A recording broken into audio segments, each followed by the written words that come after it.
Monsieur, merci d'être fidèle à Canal 2 International. On en parlait hier, c'était donc une opération assez importante pour le football camerounais.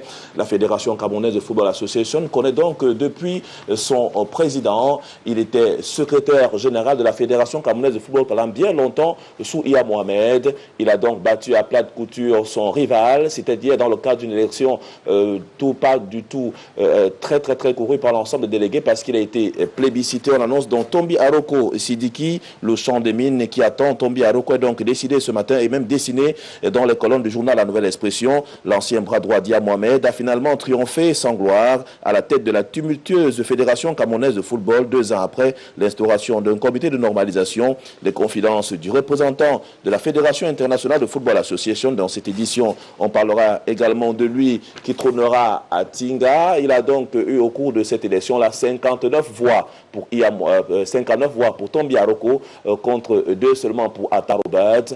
Le déclin même dans le cadre de cette organisation est également reprécisé ici. Le secrétaire général a été élu hier au cours d'une assemblée générale. On indique clairement que dans le cadre bien sûr de ses responsabilités après son élection, Tombi Aroko appelle à l'unité de la famille du football camerounais. Il dit clairement que c'est un sentiment de joie doublé d'un sentiment de grande responsabilité. La première action est de tendre la main à tous les sœurs, tous les frères qui ont ambitionné d'être pour certains présidents, d'autres membres du comité exécutif. Il dit clairement qu'il voudrait à travers cela remettre sur pied le sport collectif qui a beaucoup bien d'autres choses à apporter. Même si dans le cas de cette publication ce matin, on dit que beaucoup qui sont considérés comme des figures emblématiques du football camerounais qui ont accompagné le secrétaire général dans cette démarche, ils disent clairement qu'ils ne sont pas d'accord pour ceux-là même qui ont accepté d'être là parmi quelques figures emblématiques. On a cité Jérémy Sorel Njitap. Ils disent oui pour qu'il soit là, mais nous ne sommes pas d'accord pour qu'il devienne l'un des vice-présidents de la Fédération camerounaise de football association. Et quelques tractations ont donc permis pour l'instant d'avoir le bureau qui va accompagner Iya Mohamed. Il s'agit du sénateur par exemple Charles Moki, de l'honorable Koualouk et de Pierre Batamak, sans oublier bien sûr le premier vice-président Alioum Aladi. C'était hier dans le cadre de cette élection. On va également parler de ces défis majeurs qui attendent le président de la Fédération camerounaise de football Tombi Aroko Sidiki. Il va donc s'attaquer non seulement à la réflexion dans son entièreté du football camerounais, mais aussi la promotion du football jeune. On en parlait encore il y a quelques temps dans notre pays, le Cameroun. Tombi Aroko parle donc de ces élections qui sont désormais terminées et à présent que les acteurs du football camerounais devraient se rasseoir ensemble pour reconstruire ce football qui est resté en veilleuse depuis quelques temps dans notre pays, le Cameroun. On va également parler de ce mouvement d'humeur qui est survenu hier du côté du ministère de l'Éducation de base, même si quelques reporters de journal La Nouvelle Expression ont fait un tour sur ce site pour constater effectivement cette grève a semblé avoir lieu, même si Madame la ministre en charge de l'éducation de base, Youssouf Ali Madjidja, a dit clairement qu'il fallait que ces responsables retournent dans leur bureau. La pomme de discorde telle que contenue par Roméo Nana, stagiaire au journal La Nouvelle Expression, il dit clairement que les enseignants nommés au ministère de l'Éducation de base ont donc organisé ce mouvement d'humeur. Il est question de voir un peu plus près le décret présidentiel qui a octroyé des primes aux enseignants. Il y a une prime d'enseignement et d'évaluation pour les enseignants du primaire. Dernièrement d'ailleurs, ils disent clairement que la grosse différence n'a pas encore été faite entre même ces enseignants et ceux-là même qui sont considérés comme ceux qui arrivent pour repartir afin de voir plus clair dans la gestion même de cela. La question a été posée dans le cadre de ce journal ce matin. On parlera également, nous restons à la Fédération camerounaise de football avec le journal Le Popoli ce matin qui revient sur une image caricaturale qui présente un peu le professeur Joseph Ouna en disant clairement qu'on prend les mêmes, on recommence pour la gestion du football camerounais avec une image forte qui est quelque peu très amusante. Le professeur Joseph Ouna qui s'en va en disant clairement oh Omba, tu manges, tu me penses hein, avec une image en arrière-fond de l'actuel président qui a été élu hier, Tombi Aroko Sidiki. Le journal nous parle aussi également d'un Camerounais retrouvé mort, donc d'un officier camerounais retrouvé mort. C'est du côté de la Guinée équatoriale avec des détails qui constituent les raisons de son décès évoqué ce matin dans ce journal, qu'on aura bien sûr l'occasion de lire également au niveau de la préfectorale dans le département du Noun. Le préfet et un député se disputent là-bas. Le journal a choisi de nous dire quand même qu'ils se déchirent, même si cette information est encore à véritablement vérifier, à poursuivre. Il dit qu'il se déchire là-bas pour quelques informations que vous avez d'ailleurs l'occasion aussi de lire en parcourant les colonnes de ce journal. On va rentrer dans le Messager qui reste dans cette perspective en parlant de la sortie du professeur Maurice Kamto, président national du MRC, et puis le débat dans les colonnes du journal. C'est un peu ce que le journal appelle la réplique. Donc face à cela, le professeur James Mwange Kobila répond donc à Maurice Kamto, pour ne pas dire qu'il le corrige, contenu par le journal. Dans une analyse corrosive, l'étudiant d'hier décrypte les non-dits de la candidature précipitée du président du MRC en 2018. Donc à lire avec plus de détails. Également, le syndicat national des journalistes du Cameroun décide donc de refaire son bureau. On annonce pour bientôt l'élection au sein de cette corporation de journalistes. D'ailleurs, depuis que Denis Kouébou a pris les fonctions, les rênes, dans le cadre de l'accompagnement de ces professionnels de la communication-là, le Bureau national des journalistes sera donc connu. C'est pour le 31 octobre 2015. On indique également que depuis son élection, le 6 février 2015, suite à la révocation de l'ancien président en 2015, Félix Ebola, le président intérimaire Denis Kouébou et son bureau essayent tant bien que mal de redorer le blason du syndicat. Le point de presse du lundi 28 septembre 2015 à Douala hier s'inscrit dans cette logique-là. Il parle également dans cette perspective de la protection même de ces journalistes et de la mise en place d'un cadre de travail réel. On va parler également dans ce journal du groupement des femmes d'affaires du Cameroun. La presse en parle encore ce matin à la faveur de la sortie de l'une des cofondatrices, Mme Sopo Ngalé, épouse de Tchobdi ce matin, qui dit ne pas épouser la logique selon laquelle quelques membres entendant organiser une assemblée générale du côté de la capitale politique du Cameroun, Yaoundé, même si les textes fondamentaux dans le cadre de cette mise en œuvre indiquent clairement qu'il y a des personnes parmi elles qui n'ont pas qualité.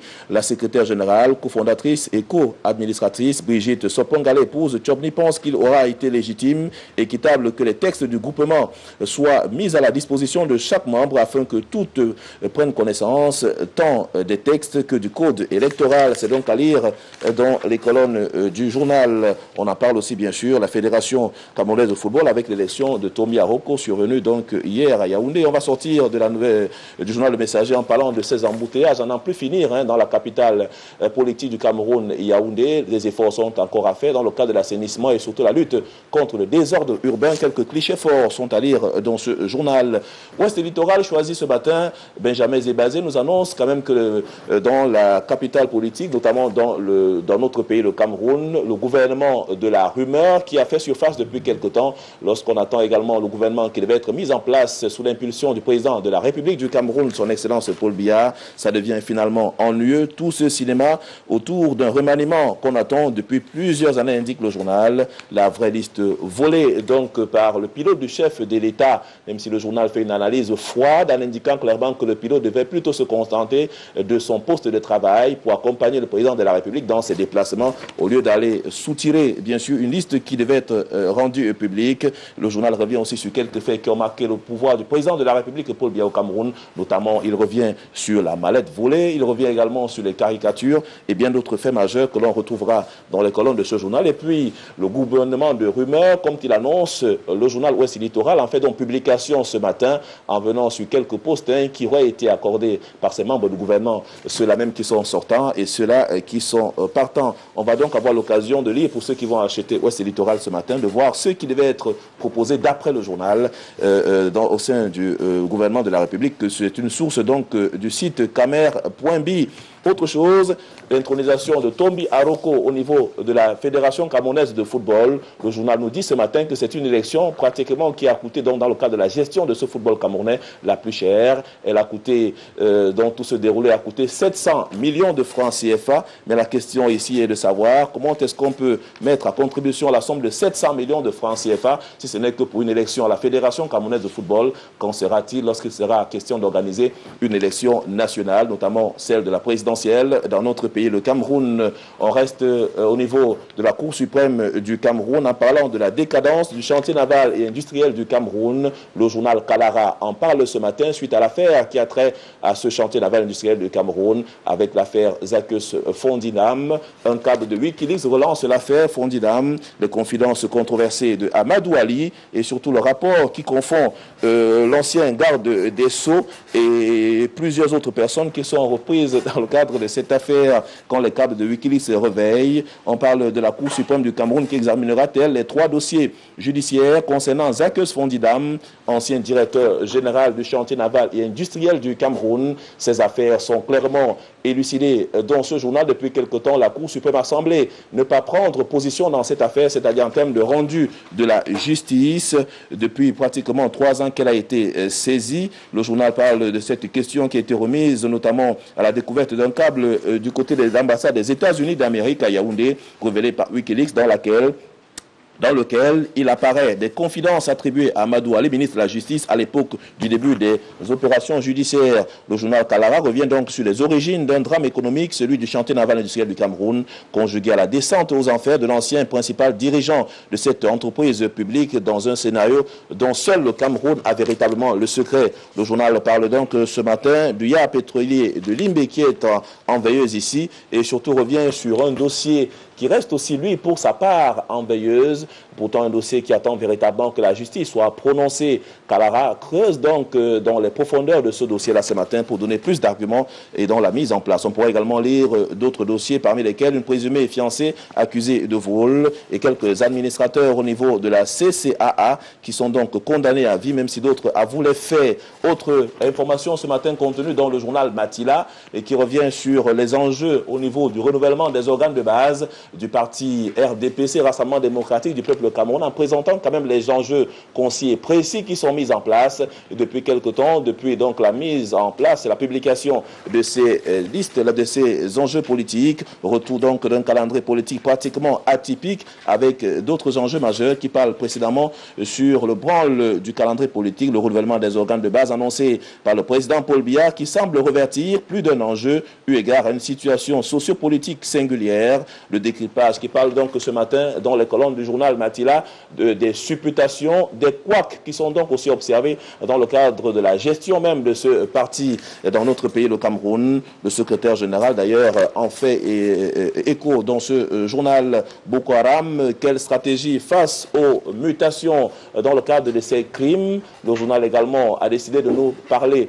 de cette nébuleuse-là qui est repoussée malgré tout par l'armée camerounaise, dont des assauts sont également véritablement repoussés, pose d'explosifs, attaque de véhicules de transport en commun et des bases militaires, incendies dans les villages, attaque suicide, vol de bétail. Le round-up est fait donc ce matin dans ce journal. On va également sortir de ce journal en parlant de la commune d'arrondissement de Baganté dans la région de l'Ouest Cameroun. La fixation des salaires telle que faite par le président de la République à la suite d'un décret qu'il a pris et qui a encouragé et qui a rencontré l'assentiment des conseillers municipaux lors du tout récent conseil municipal qui s'est tenu. C'était le 19 septembre 2015 dernier dans la région de l'Ouest Cameroun. Et puis on parlera également de sa dynamique maire, Madame le maire Ketia Courtès, qui s'est donc envolée du côté des États-Unis d'Amérique pour participer à une rencontre très importante qui regroupe les meilleurs maires des 5 continents dans le monde. Madame Ketia Courtès a donc été invitée par la Global Task Force et cité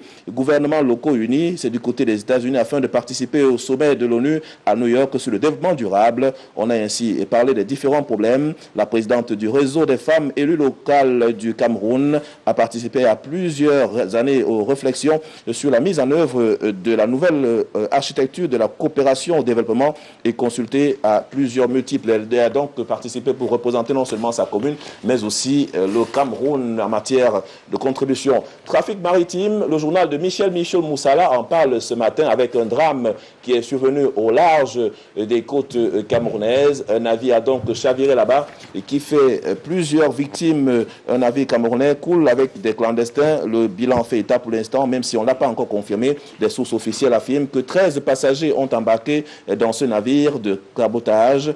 4 survivants, dont un Camerounais, un Gabonais et 2 Ghanéens sauvés par des pêcheurs qui sont à la disposition de la brigade maritime. C'est donc dans la région du littoral à Douala. On va aussi également évoquer la succession de Françoise Founing, donc à la tête du GFAC, avec le groupement des femmes d'affaires du Cameroun, une sorte de bataille qui semble être ouverte entre ces femmes-là qui ne s'entendent pas sur la mise en place d'un bureau. Le secrétaire général du groupement des femmes d'affaires du Cameroun, Tchobni Sopo, dénonce la mascarade d'élection qui veut être organisée au forceps pour ne pas cautionner. Elle se retire sa candidature afin que tout se déroule dans de très bonnes conditions pour l'Assemblée générale qui est annoncée du côté de Yaoundé. On va passer au journal Le Jeune Enquêteur pour finir avec les tabloïds en parlant de Marafa Amidou Yaya, même si le journal tonne à sa grande une en parlant d'un prisonnier politique à la forme exclamative. Le journal veut revenir simplement sur son pouvoir ignoré par la Cour suprême. Les Nations unies et internationales socialistes demandent la libération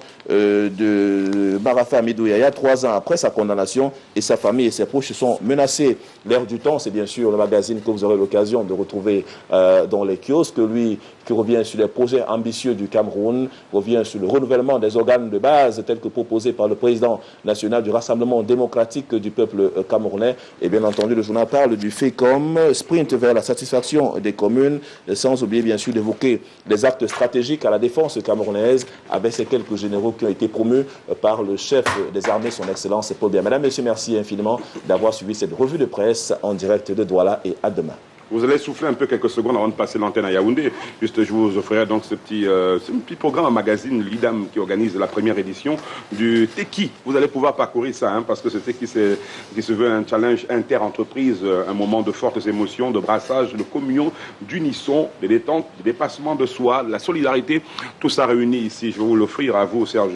Merci bien. Bondier. Voilà, c'est le travail de notre ami Ange Sama. Et évidemment, on en saura plus dans les jours à venir. Voilà, Serge. Je laisse à votre disposition. Tout à fait près du tambour. Merci.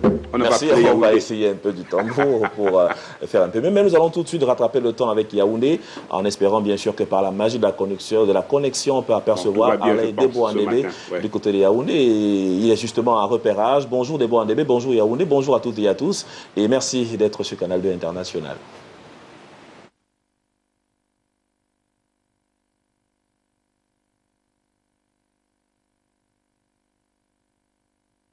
Justement en place pour cette seconde partie de la lecture des unes des journaux, un exercice repris par Sud FM 100.5 à Yaoundé, 106.0 Kiss FM, c'est une radio partenaire ici même à Yaoundé. Cameroun Tribune titre ce matin, Tombi à Roko, sans surprise pour parler du verdict de l'élection du président de la FECAFOOT, élection qui a eu lieu hier à Yaoundé à l'hôtel Montfébé. L'ancien secrétaire général de la Fédération camerounaise de football, élu 59 voix contre 2 pour son adversaire Atta Robert. Son vice-président n'est autre que Alioum Aladji. Cameroun Tribune publie donc ce matin la liste des membres du comité exécutif élu de la Fédération camerounaise de football, avec quelques réactions, bien évidemment. Celle du président du comité de normalisation, le professeur Joseph Oona, celle de Atta Robert, candidat battu, et bien sûr Tombi Aroko Sidiki, qui appelle désormais à la contribution de tout un chacun pour la relance du football camerounais. Sur la relance du transport urbain à Yaoundé, il y a de l'espoir selon Cameroun Tribune entre rareté de bus et insuffisance des taxis. Aller d'un point à l'autre de la capitale n'est pas aisé. L'espoir est cependant permis avec la création en cours, nous dit Cameroun Tribune, d'une nouvelle société, le bus CO SA, pour remplacer le bus SA en situation de quasi-faillite sur l'élection du président de la FECAFOOT. Grand dossier au quotidien Le Jour pour qui l'ancien secrétaire général de la Fédération camerounaise de football prend la place de Iya Mohamed après 2 années gâchées par des batailles électorales opposant plusieurs acteurs. Une élection sur fond de procédure judiciaire visant à annuler tout le processus sont pendantes ou seront portées devant la chambre de conciliation du Comité national olympique. Primo Corvaro, on va le lire, représentant de la Fédération internationale de football association, lui dit que la FIFA avait commencé à perdre patience pour le cas du Cameroun. Et vous lirez bien évidemment la chronique de Jules Romial Nkolak. Tout ça, pour ça, est-on allé de bataille en bataille, de recours en recours pour se retrouver au même point Quel gâchis, s'exclame notre confrère Jules Romial Conlac dans, n'est-ce pas, la chronique qu'il signe ce matin à propos de l'élection du président de la Fédération camerounaise de football. Et vous verrez bien qu'au pied de une de cette chronique de Jules Romial Conlac, cette caricature proposée par Bibi sur les récriminations des soldats au front affamés, une image qui nous déporte tout droit à la une principale du journal qui s'interroge. Pourquoi les magistrats et militaires ne sont pas jugés dans l'affaire des frais de justice militaire? Le procès des anciens trésoriers payeurs généraux de Yaoundé et de Bolva s'ouvre ce jeudi à Yaoundé en l'absence des auteurs principaux du crime, nous dit le quotidien Bleu. Allons maintenant sur Facebook, c'est l'autre une du quotidien Bleu, voir ces nombreux Camerounais qui passent par le compte officiel du président de la République pour lui faire des doléances ou exprimer leur mécontentement. Le mur du président, on le verra bien évidemment ce matin, affiche le message de condoléances adressé à sa majesté Salman Ben Abdelaziz Al Saoud, roi d'Arabie Saoudite, gardien des deux saintes mosquées à la suite de la bousculade de la Mecque lors de la fête de la Tabaski. 66 commentaires, 476 j'aime pour Paul Biya. Mais répond-il souvent après avoir publié un commentaire sur Facebook? L'article du quotidien Le Jour vous le dira bien évidemment. On lira en page 8 ce matin le portrait de Jean-Marc Bikoko ou la trajectoire d'un enseignant devenu syndicaliste qui traîne 25 ans de devoir dans la fonction publique. Le gros portrait de Jean-Marc Bikoko est également à la page 8 du quotidien le quotidien d'Aman Mana ce matin. Portrait également du nouveau directeur général de la SCB Cameroun au quotidien de l'économie. Mohamed Krisni aura pour mission de mettre en œuvre le plan de développement de la deuxième génération de la société commerciale de banque. C'est la une du quotidien de l'économie ce matin. Le journal de la valeur ajoutée qui a également réalisé un grand dossier sur l'artisanat au Cameroun. Un secteur peu connu et sous-exploité, pris en otage par plusieurs facteurs. Ces facteurs sont, entre autres, les tracasseries administratives, le manque de financement et d'encadrement, n'est-ce pas? Pour les experts, les principaux mots qui mettent à mal ce secteur d'activité au Cameroun. C'est donc ce grand dossier signé sur l'artisanat par le quotidien de la valeur ajoutée.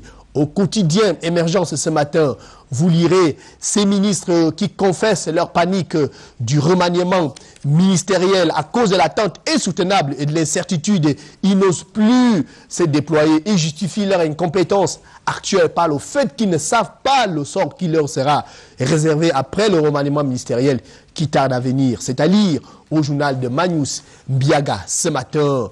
Panique également dans les rangs du Rassemblement démocratique du peuple camerounais. Selon Défi actuel, l'élite parachutée du parti redoute déjà des élections internes qui, pour la première fois, vont réellement être l'expression de la base du parti.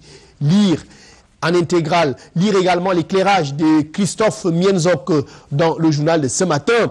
À l'époque des élections, sans véritable collège électoral, sans bulletin de vote, est révolu. Le discours de Paul Biya sur les élections internes plus orthodoxe est passé. Par là, dit le journal ce matin. Pas de panique cette fois dans le plan d'urgence du gouvernement. Selon le financier d'Afrique, la Banque africaine de développement garantit 750 milliards de francs CFA de rebond au Cameroun. Un décret présidentiel du 23 septembre 2015 habilite le ministre de l'économie à signer avec la Banque africaine de développement un accord de contre-indemnité relatif à la garantie partielle de crédit de 500 millions d'euros au titre de l'émission sur le marché international du titre public en dollars pour le financement des projets de développement. À lire ce matin au journal de Boniface Chouinkam, à la présidence de la République, par contre, selon le journal L'Épervier, les secrétaires prennent le pouvoir. Gabéji à ciel ouvert au cabinet civil et à l'intendance, l'enrichissement illicite des secrétaires au centre de l'insubordination à l'endroit de leur supérieur hiérarchique. Mutisme suspect des patrons face au goulot d'étranglement qui paralyse les différents services. Les masques tombent. Qui sont-elles? À lire la page 7 du journal de Léopold Clovis Noudjo. À lire également à la page 6 des contestations, n'est-ce pas, à l'Institut de recherche agronomie du Cameroun. Les collaborateurs du directeur général de cette maison dénoncent son tribalisme et sa propension à gérer unilatéralement la structure. Et cette une nous amène encore à Endom où Robert Nkili renouvelle l'appel à la vigilance, n'est-ce pas, contre Boko Haram. C'était au cours d'une concertation organisée de ce côté par le ministre des Transports élite de la localité. C'était le samedi 27 septembre 2015 à la maison du parti, à la maison de la culture d'Endom. On part de cette région du pays à Bangante où le chef supérieur échappe à la mort, nous dit le journal L'Épervier ce matin. Sa Majesté Ndji Molu Pourkam Seydou a manqué de justesse de se voir ôter la vie par une bande armée le 20 septembre 2015 à Benakouane, n'est-ce pas, localité située à quelques encabis du centre-ville de Bangante. Ça va se savoir, c'est l'hebdomadaire d'information générale qui parle de politique aujourd'hui et des 100 premiers jours au pouvoir du président Muhammadu Buhari. Le président nigérien investi le 29 mai dernier vient de franchir le cap des 100 premiers jours au pouvoir. À cette occasion, l'intéressé a donné une leçon de transparence en déclarant « c'est bien », c'est-à-dire à la page 4. À lire le consommateur prudent ce matin. Faut-il avoir peur des OGM? Le débat est ouvert à la page 6 et 7 du journal. Il était question au centre des débats. Il était d'ailleurs au centre des débats, des travaux du premier forum national sur les OGM. La concertation s'est tenue à Yaoundé du 8 au 10 septembre dernier sous le haut patronage du premier ministre chef du gouvernement et présidé par le ministre Emmanuel Bondé des Mines, n'est-ce pas? Les participants ont souligné la nécessité de mettre sur pied une véritable politique nationale de la maîtrise de toutes les facettes des organismes génétiquement modifiés. C'est à lire ce matin à la une de la primeur de l'info, la psychose. Voici les terroristes qui menacent le Cameroun depuis 1986. Sinon, cités par le journal ce matin, leurs parents sont des inamovibles ministres qui se terrent au gouvernement depuis plusieurs décennies. Qui a dessiné le diable au mur, s'intéresse le journal. Le journal qui parle également d'opposition camerounaise et la mère des illusions. On voit bien évidemment Nidjon Fundi et la grande haine des seigneurs de la terre, des seigneurs de la guerre qui a caractérisé les opposants radicaux au pouvoir de Yaoundé en 1991 et 1992 s'est estompé définitivement, laissant place à une amertume totale, dit la primaire de l'info ce matin. Également des terrorismes et insurrections, c'est le journal Grass News, la solution qui vient de Dieu, c'est-à-dire un grand dossier sur 5 pages.